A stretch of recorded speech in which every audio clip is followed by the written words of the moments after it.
The penalty clause on a standard NDA doesn't have to be violent to be lethal. Cassie had drafted enough of them to know the difference. She wasn't a syndicate lawyer or a mob fixer.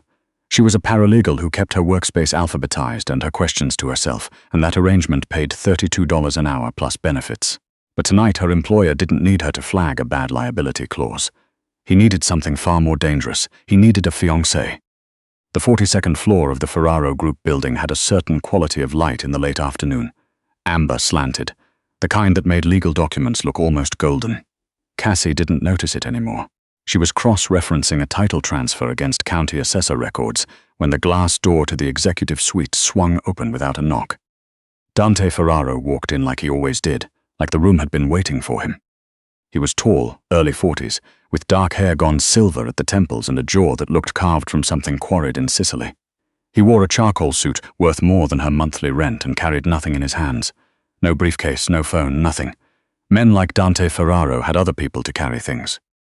He dropped into the leather chair across from her desk without being invited. This was not unusual. He owned the chair. "The Breslin closing tomorrow," he said, without preamble. "Push it to Friday." "Already done."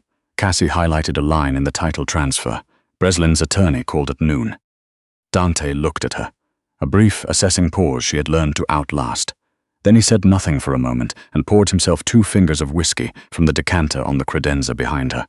A credenza she had reorganized twice this month to account for his habit of leaving glasses on the wrong shelf. Rule 1 of working for a man who moved more money through offshore accounts than most people earned in lifetimes. Be a piece of furniture. Be useful. Be quiet. He downed half the glass. "I need you to cancel the 8 o'clock dinner reservation at Marchetti's." He set the glass down. "And I need you to come with me instead." Cassie looked up. "Come with you where?" "Same restaurant, different table." He turned to face her, and she saw it then, the particular kind of exhaustion that lived behind his eyes when a situation had gone sideways and he was calculating the fastest route back to solid ground. "The Moreaus are in town." She knew the name. Everyone in certain circles knew the name, even if they never said it out loud. The Moreaus ran Chicago. They didn't operate in New York, not directly, but they had interests here the way water has interests in a drain. Quiet, inevitable, everywhere. "I told Vincent Moreau 6 weeks ago that I was engaged," Dante said. Cassie set her pen down very carefully. She knew his schedule better than he did. She drafted his correspondence. She organized his personal calendar alongside his professional one.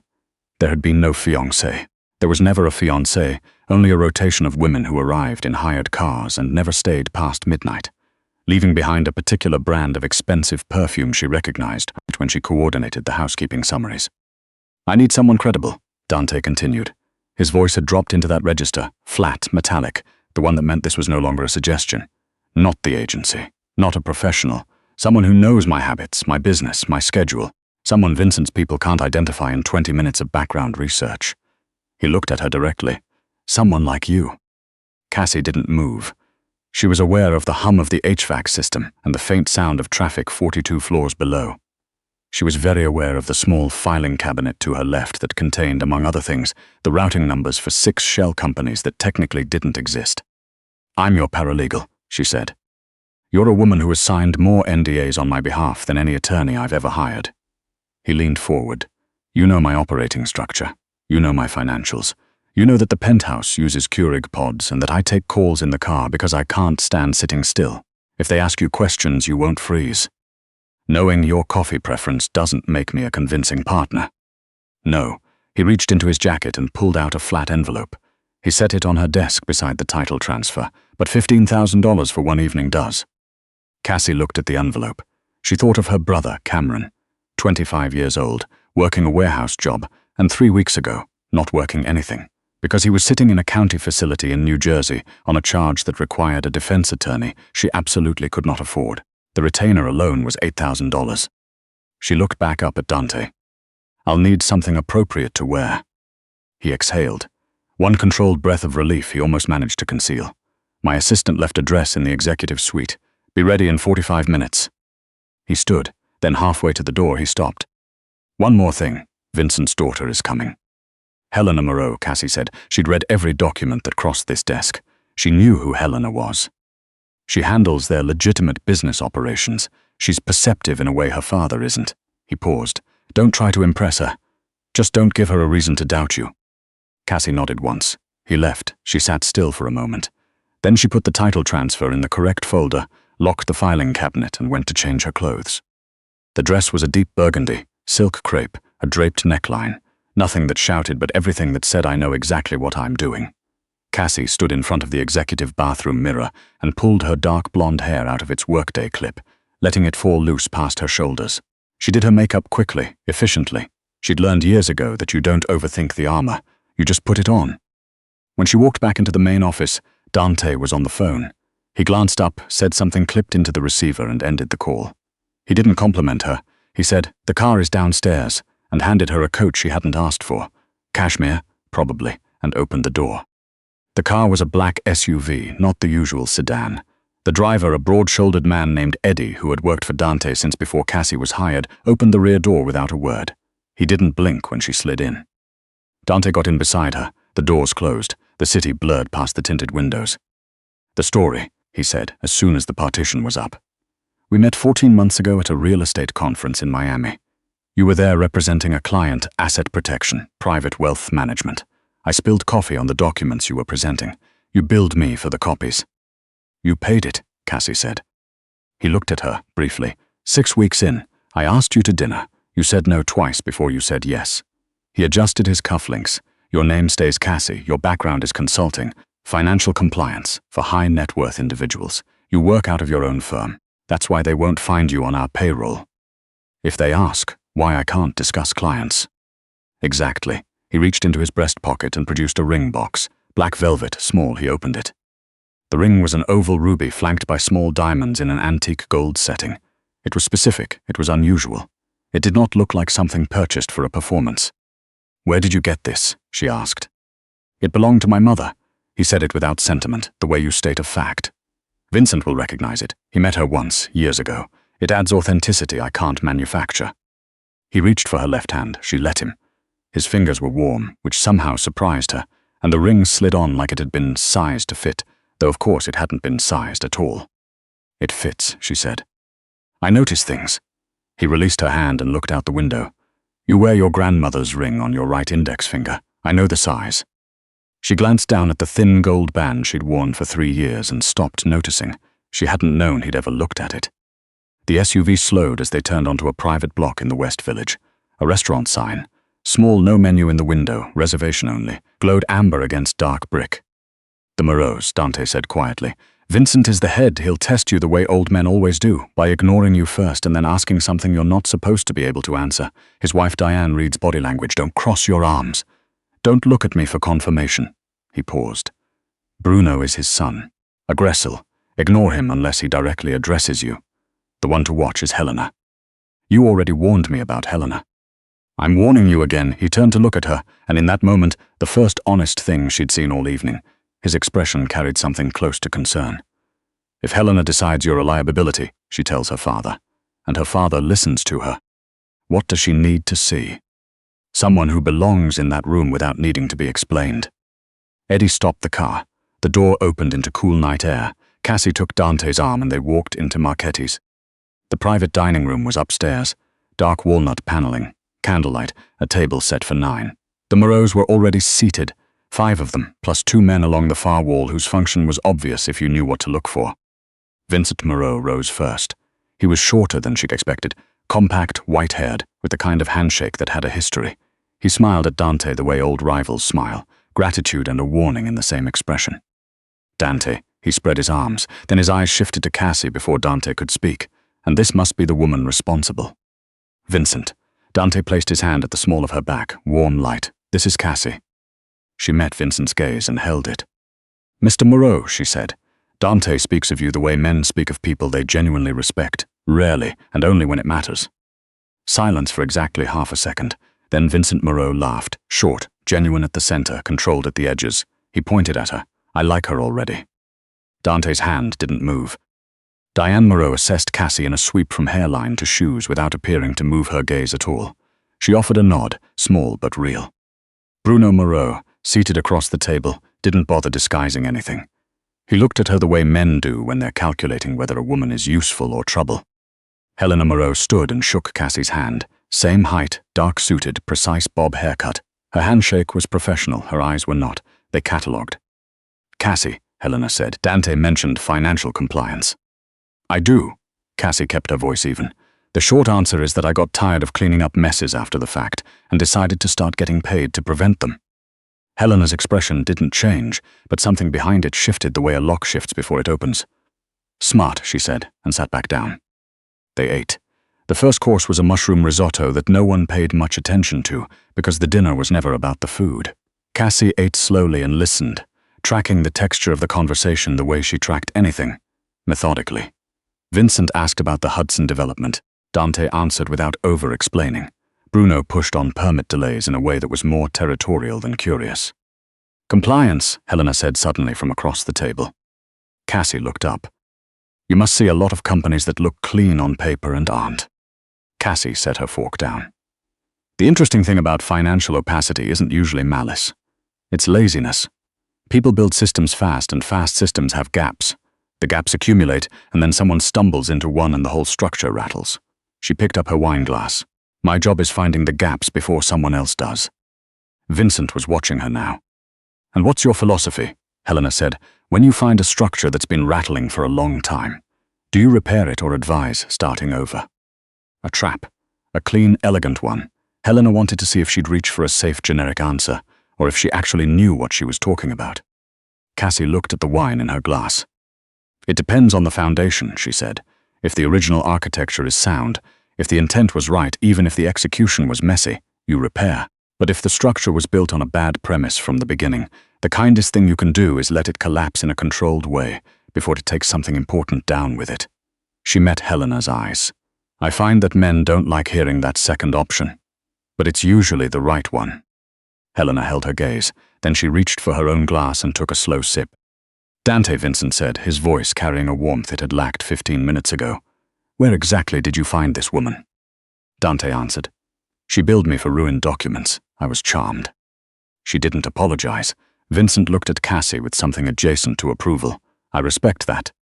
Under the table, Dante's hand found hers and covered it. Not possessively, just an anchor. "You're doing well. Hold the line." She turned her hand over and let her fingers rest against his palm. Then Vincent said, almost casually, "The South Pier project. I understand there's been some legal friction." "A clerical." Dante's voice was even. "I heard something different." "A man in your position needs no friction. The commission sees friction and they see instability." He paused. "A settled man doesn't invite friction." Dante looked back at him without blinking. "The deed issue resolved this morning. The title is clean. I'll send you the recorded instrument tomorrow." Vincent's gaze moved to Cassie. "And you? You understand what it means to be with a man whose business invites complications." It was the threat wrapped in courtesy. The old man was telling her she was a piece on the board now. She met his eyes and kept her voice mild. "I understand what it means to be with a man who solves his problems instead of hiding them, Mr. Moreau. The complications I can tolerate. Unnecessary ones I won't." A slight tilt of her chin. "Which is why I'm very good at what I do." Dante beside her took a slow sip of wine. Vincent held the silence for a moment, then he nodded, once, with the gravity of a man who rarely moves at all. "The development in Hoboken," he said to Dante, as if the interrogation of Cassie had simply concluded. "Let's talk numbers." They didn't leave until after 10. The night air was genuine November cold, and Cassie's heels on the cobblestones were the loudest sound between them as Eddie opened the car door. She got in. The door shut, the warmth of the interior closed around her like a held breath. Dante got in on the other side. He pulled his tie loose with one hand. "You answered Helena's question wrong," he said. Cassie looked at him. "She gave me a second glass of wine at the end of dinner and her card." He stared at her, a pause, the foundation answer. "I wasn't talking about buildings." "No." He looked out the window. "You weren't." A longer silence. "Where did you learn to talk like that in a room full of?" "I've read every document that comes through your office for 3 years." She looked at her hands. "I've read more about how money moves and where bodies are buried, metaphorically, than most of your actual attorneys. I just never got to say any of it out loud before." Dante was quiet. She was about to ask him to drop her at the subway on Christopher when he said, "Your brother." She went very still. "You mentioned to Diane that you have a younger sibling." He turned to look at her. "You smiled when you said it, and then you stopped smiling. Your hand tensed under mine. Where is he, Cassie?" She swallowed. Hudson County facility, she said, because she was too tired to lie to a man who made his living detecting lies. He's 25, he borrowed money he couldn't repay, and the man he borrowed from ended up in the ER last month. Cam didn't mean for it to go that far. He just panicked. Dante's expression didn't change. Who did he borrow from? A man named Serrano, east side of Jersey City. The car went very quiet. Eddie's knuckles went white on the steering wheel. Dante said, in a voice almost too flat to be natural, Serrano doesn't own that book. I know. Her voice came out steady, which surprised her. He kicks up to someone in the Moreau organization. The silence that followed had weight. Dante rubbed the back of his neck. He looked at the ceiling of the car like a man who had agreed to a simple transaction and found himself standing in something much deeper than he'd intended to step into. Then he looked at her. If Bruno finds out the man who put Serrano in the hospital is the brother of the woman I just introduced as my fiancée, he's going to see it as a provocation. He said it without inflection. A calculated insult. He'll tell his father I'm using family connections to undermine their earnings. I know. And your brother is currently exposed in a county facility. I know that too. Her voice stayed level only because the alternative was falling apart in the back of a car on a cobblestone street, and she refused to do that. What I don't know is what to do about it. Dante looked at her for a long moment. Then, Hugo, he said. Eddie's hand moved to his phone immediately. Tonight. Have him contact a bondsman in Hudson County, independent firm, nothing traceable back to this office. Name is Cameron Wells, get him out by morning. Move him. He gave Eddie an address in Pennsylvania that Cassie recognized from a shell company deed she'd filed 14 months ago. He stays off grid until I say otherwise. Cassie's breath came out in pieces. You don't have to. You performed a $15,000 service tonight in exchange for your brother's safety. That was the original transaction. He turned to look at her. The transaction has changed. Bruno will find out eventually, which means this can't end tonight. She already knew what was coming. 2 months, he said. You move into the residential floor. You stop being my paralegal and start being my partner in every room, every meeting, every appearance. In exchange, Cameron is safe, his debt is cleared, and when this is over, you walk with $50,000 and a professional reference that will open any door you want to walk through. I can't pretend to. You don't have to pretend to love me, he said it plainly without self-consciousness. Helena already respects you. Vincent thinks you're sharp. I need them to believe we are a stable unit. Not love, just consistency. Cassie looked down at the ruby on her finger. She thought about Cameron in a county facility, scared, 25, and the debt that had put him there now connecting directly to a man who had just shaken her hand across a dinner table. She thought about the filing cabinet on the 42nd floor, the 6 shell companies, the routing numbers she'd memorized by accident over 3 years of organizing other people's disasters. She looked up. I want Cam out by 8 a.m., she said. Dante nodded. Done. And I keep access to the full document archive. If things escalate, I need to be able to move fast. He studied her for a moment. You're already thinking 3 steps ahead. I've been doing your paperwork for 3 years, she said. I know where everything is. Not quite a smile, but not one either. Keep the ring on, he said. We brief Hugo in the morning. The first week passed in a specific kind of unreality. She read the Moreau financial dossiers Dante had gathered. Legitimate holdings, shell structures, the edges of things that couldn't be written down, and mapped them the way she mapped anything, methodically, committed to memory. On Thursday afternoon, the private elevator opened without warning. Helena Moreau walked in wearing a camel coat and carrying a small paper bag from a bakery on Mulberry Street. She looked around the apartment with the eyes of someone verifying a theory. I own a stake in the building management company, she said, by way of explanation. I don't call ahead. Cassie was at the kitchen island with a legal pad covered in her own shorthand. She closed it. Helena, I'll make espresso. She moved to the machine without hesitating. Knew where the pods were. Knew which cups he kept for guests. Knew without looking exactly where the sugar was because she had reorganized this kitchen herself a week ago. Helena leaned against the counter and watched. You know this space well, she said. I don't tolerate disorganized kitchens, Cassie said, locking in the portafilter. Helena opened the paper bag. My father was impressed by you the other night. That's rare. She set a pastry on the counter. Bruno's was less so. Bruno seemed like a man who is less impressed by things that don't directly benefit him. He's looking into the Serrano situation. Helena's voice stayed conversational. Someone put Serrano in the hospital. The trail is quiet, but Bruno is loud. He'll find something eventually. The espresso machine hissed. Cassie slid a cup across the counter without trembling. The elevator hummed again. Dante stepped out, took in the scene in a single second, and crossed the kitchen to stand behind Cassie. His hand found her shoulder, not possessive, just present. "I'm here. We're solid." Helena, his voice was easy, "didn't know we were expecting you." "You weren't." She finished her espresso and pulled on her gloves. "The christening is next Saturday, St. Ambrose on Park. My father expects you both." She picked up a bag. "Don't be late. He hates waiting." The elevator doors closed behind her. Cassie turned to face Dante. "Bruno's looking," she said. "I know." Cam had his work ID in his jacket the night it happened. He never empties his pockets. She already knew this the way she knew everything she filed away for later. If Bruno pulls the right dumpster in Jersey City, he has a name. Dante stared at her. "Then we move before he does."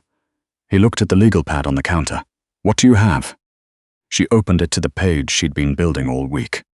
The Moreau operation runs its street-level loans through 3 accounts in a Cayman structure. I traced the routing from your archived documents. They piggyback on a real estate holding company Helena set up 6 years ago.